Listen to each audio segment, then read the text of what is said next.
I used to think that flowers smelled like dirt and that yellow was an ugly color. I used to think that I would be a black belt in Taekwondo and that I would be an actress and that I could sing. I can't sing. So I used to think a lot of things.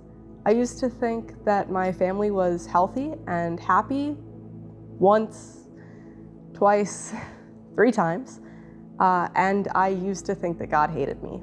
So clearly, I've been wrong a lot, and you'd think that I would have been used to it, but it still gets me every time I'm wrong. I didn't grow up in a Christian home. I grew up kind of having God and Santa Claus in the same realm, except I honestly probably believed in Santa Claus more than God. We didn't go to church. I didn't grow up reading the Bible. And I thought that when thunderstorms happened, that was God bowling in the sky, and that was about it. When I was little, I had a happy childhood, but a happy childhood doesn't really constitute a healthy childhood. And when I was about 7, my parents had a really nasty divorce. And by the time I was 9, I had no contact with my father anymore. So it was kind of rough growing up with a single mom who wrestled silently with mental illness. And 5 years later, after not speaking with my father at all, my mother actually had a stage 4 cancer relapse and passed away when I was 14. During the time that my mother was sick, I had some friends invite me to their youth group because they thought that it would be good for me. And I honestly figured that I had nothing else to lose, so I started attending. I thought that if God was real, and if all the things that my friends were telling me were true, that God was good and miracles could happen and prayer mattered, that if I went and I just prayed hard enough, that God would save my mom. And so when that didn't happen, I got really angry with God, and I thought that he hated me, and I thought that I hated him. Once again, I was wrong, but still threw me for a loop. And as my grief subsided, so did my anger, but so did any sense of faith that I had. So I kind of returned to being agnostic, and my life shifted to trying to adapt to living with my father, who I hadn't talked to for 5 years, and his wife. So during that time, I was a bit of a problematic teenager. I wasn't saved, and I didn't act like a person who was saved. My friends weren't a good influence on me. I had an identity crisis and anxiety and depression. And so my father and stepmother decided that I needed to start going to church as sort of it felt like a punishment or a reform school sort of deal.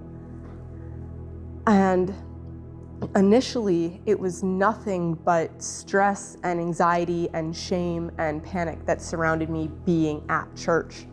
And so I was really grateful when they started offering an apologetics class for high school juniors and seniors. I was 16 at the time, and so I was just old enough to get into the class, which meant I didn't have to sit through Sunday service. And I thought that's gonna be way less stressful. So I went and did that instead. And it was in that class that I had the head knowledge that God's real, and it opened up the heart knowledge for me. I realized that what these people were talking about definitely had some substance behind it, and I should probably start listening to what they were saying. So fast forward, I went to a high school camp that same summer, and that was a really transformative experience. The one thing that we learned there that has just stuck with me is that we talked about Peter walking on water, and just the whole mantra was that if you want to walk on water, you have to step out of the boat. And that's something that I've tried to hold on to since that high school camp. So we get back from camp, and I wanted to start volunteering at the church. I considered myself a believer because I knew that God was real and that he was good and that Jesus was his son who died and was resurrected. And that was still about the extent of it. I ended up befriending someone who was on the worship team, and her mom was actually the first person who I had met when I started going to the church. And so because she was on the worship team and I was working on the tech team, we ended up becoming really close friends. And my faith kind of stayed there for a while until towards the very end of high school, there was a tragedy in my stepmom's family, and they dropped me off at that friend's doorstep. Said that they would be back, and when a week or so came and went, we had to start looking at how I was going to move into college without my father moving me in. So that friend of mine, she became my best friend, and her family sort of became my new family, and they helped me move in. And the day before leaving for college, that friend and I were in the car, and she had asked me when I had been saved, because we were having a conversation about our faith. And I told her that I wasn't saved, and I thought she was going to wreck the car. Her hands tightened on the steering wheel so hard, I got kind of scared for a minute. But she asked me why I hadn't been saved, and I told her that it was because if sinning is like slapping God in the face, if you ask for forgiveness, you shouldn't slap God in the face anymore. And I knew that I was fallen and broken and bound to screw up again, so I didn't want to accept salvation until I knew I wasn't going to sin again. She explained to me that that is not how that works at all. And it was in the car with her the day before I left for college that I had the gospel explained to me start to finish. So after having the gospel explained to me fully for the first time, I accepted Christ right there and then too. And 2 weeks later, I was baptized and in my first semester of college. So that was quite a wild ride for me. God started moving pretty much as soon as I got to college at a secular university. I would stumble into worship nights, and I found a great community of believers, and my faith was just growing exponentially during that time. And I was trusting God with more and more decisions. I transferred schools. I would go on to change my major 3 times. And it was just crazy seeing how God works when you let Him do the work. And so that Thanksgiving break, I knew that I couldn't go back to my father's house. And so the friend from church and her family offered for me to stay with them again. And it went really well. And so when Christmas came around, they actually offered to do illegal adult adoption. They wanted to provide for me physically and financially, and to show me a loving home where I could plant my flag. And I thought that it sounded too good to be true. But I was so used to being wrong that when I said, it sounds too good to be true, I must be wrong. So I said yes, and I went through with the adoption, and things went really well for a while. We ended up moving during the pandemic, and COVID-19, I think, just brought out the worst in all of us. And there were some fractures that happened, and we weren't really fully able to recover from the things that happened during the pandemic. We thought that we were weathering through the storm together, but really I think we were just kind of fraying at the edges and being pulled further apart. Just because things were hard during that time in the pandemic doesn't mean that God wasn't present and wasn't working. It was during that time that I was able to grow in my relationship with Christ, and I was able to grow spiritually enough that when the hardest part of my life would later hit, so far at least, I had the foundation that I could really rely on God to get me through that. So as restrictions started to lift, we started going to a new church, and I met a group of young adults there, and that's actually where I met my now husband, Kyle. So being able to go there and have those doors open and meet new people was just a really healthy experience for me. And my faith continued to grow because I had a great group of believers around me.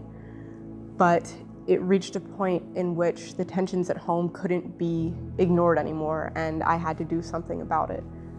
My mental health was in shambles. I was getting far behind in class, and I was terrified to take the next steps that I had to take because it meant giving up all of the security that I had and everything that I knew to be not good for me, but stable.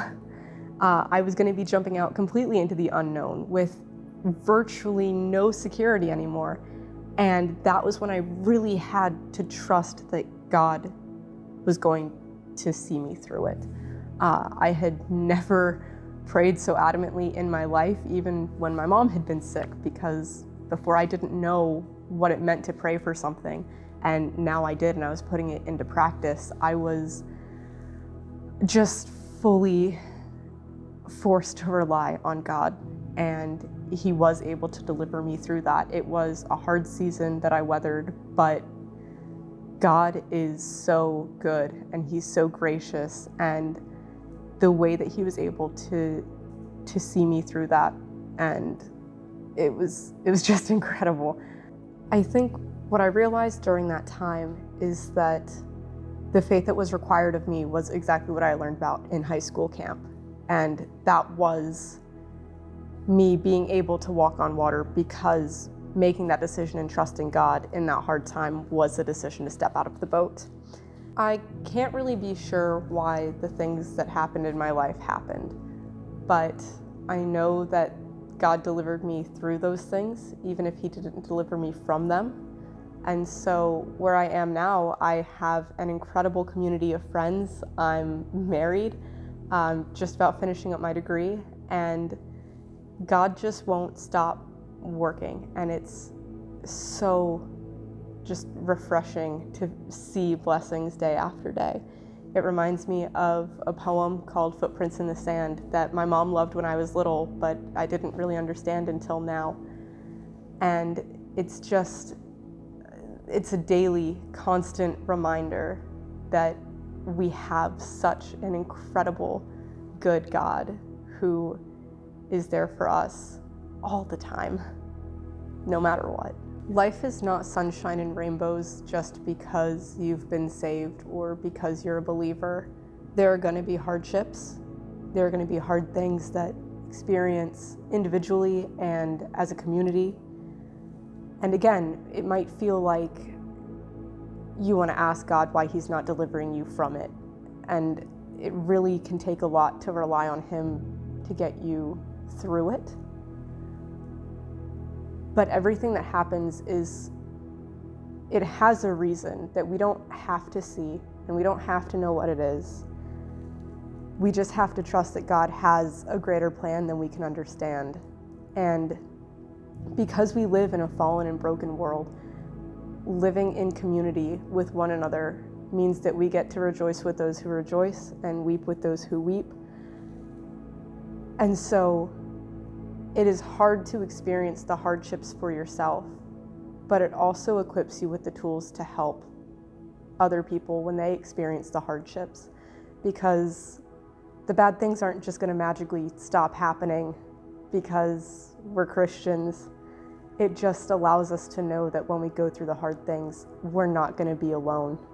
We're going to have a community of brothers and sisters who are going to carry us through, and we have a God who will carry us when we can't walk anymore, when we can't carry ourselves through the hard parts.